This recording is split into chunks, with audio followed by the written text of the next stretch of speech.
પાલિકા હિંમતનગરના જર્જરિત આવાસોને નિર્ભયતાની નોટિસ આપતા સ્થાનિકોએ કલેક્ટર કચેરી બહાર વિરોધ કર્યો હતો તેમજ મેયરને થોડી બુદ્ધિ આપોની ધૂન કરી હતી। ગુજરાત ગ્રામ ગૃહ નિર્માણ બોર્ડ દ્વારા વડોદરામાં વિવિધ વિસ્તારોમાં લાભાર્થીઓને મકાનો ફાળવવામાં આવ્યા છે, જેમાં હિંમતનગરના જર્જરિત થઈ ગયેલા આવાસોને પાલિકાએ નિર્ભયતાની નોટિસ આપી છે, જેને પગલે આજે હિંમતનગરના રહીશો કલેક્ટર કચેરી ખાતે પહોંચ્યા હતા અને ભારે સૂત્રોચ્ચાર કર્યા હતા અને મેયરને થોડી બુદ્ધિ આપોની ધૂન પણ કરી હતી।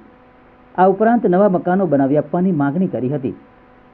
વડોદરા શહેરમાં 10 કરતાં વધુ વર્ષથી જર્જરિત થઈ ગયેલા આવાસોમાં સ્થાનિકો લોકો ભયના ઓથાર નીચે જીવી રહ્યા છે।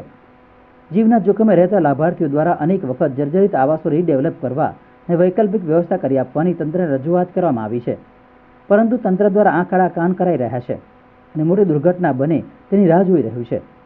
વડોદરા મહાનગરપાલિકા નિર્ભયતાની છેલ્લી નોટિસ આપતા સ્થાનિકોમાં ભારે રોષ જોવા મળી રહ્યો છે અને આજે કલેક્ટર કચેરી ખાતે પહોંચીને વિરોધ નોંધાવ્યો હતો અને કલેક્ટરને આવેદનપત્ર આપીને મકાન ફાળવવાની માંગ કરી હતી।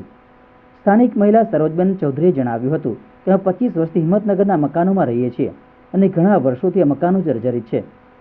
પાલિકા દ્વારા અમને વારંવાર નોટિસ આપવામાં આવે છે, પરંતુ નવા મકાનો આપવામાં આવતા નથી, જેથી આજે અમે કલેક્ટર કચેરી ખાતે આવીને માગણી કરીએ છીએ તેમને નવા મકાનો આપવામાં આવે પછી અમે મકાનો ખાલી કરીશું તેમ જણાવ્યું હતું। આ મકાનોની રજૂઆત મેં ઘણા વર્ષોથી મેં કરતો આવ્યો છું।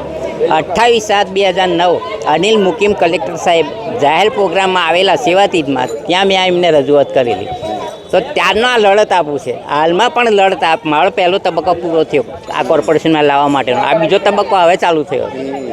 આ માટે મને કોઈ ન્યાય ના મળે, આખરે મારે હાઈકોર્ટમાં જવું પડે। આ એના કાગળો છે, भाई मैंने न्याय हजू सुधी मरतो नहीं। जान भी चला जाएगा तो पर भी नहीं खाली कर, पर हम लोग के रहने के साधन हो गए तो ही खाली करके जाएंगे नहीं। रहने के साधन है ही नहीं, खाली हम लोग को टेंशन दे दे करते हैं, बार बार नोटिस दे के। नोटिस देने हम तो ना ही बोलती हूँ, नोटिस दियो मत, हम लोग का मकान दे दो। अब बोलो कि यही मकान बना के हम लोग दे रहे, जिसको जहाँ है वहीं दे दो बना के मकान। बहुत तकलीफ है मकान में, तो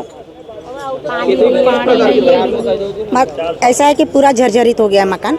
मकान कितनी मकान पड़ गई है, ढाबे ही डायरेक्ट पड़ जा रहा है, किसी को छत गिर जा रहा है तो किसी को दीवार गिर जा रहा है, ऐसा हो जा रहा है।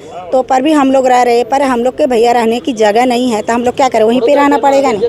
अभी भाड़े तो निकालने का औकात है ही नहीं कि भाड़े से 5,000 भाड़ा दे के रहें, तो अपना खुद के मकान कोई छोड़ के जाता हुए।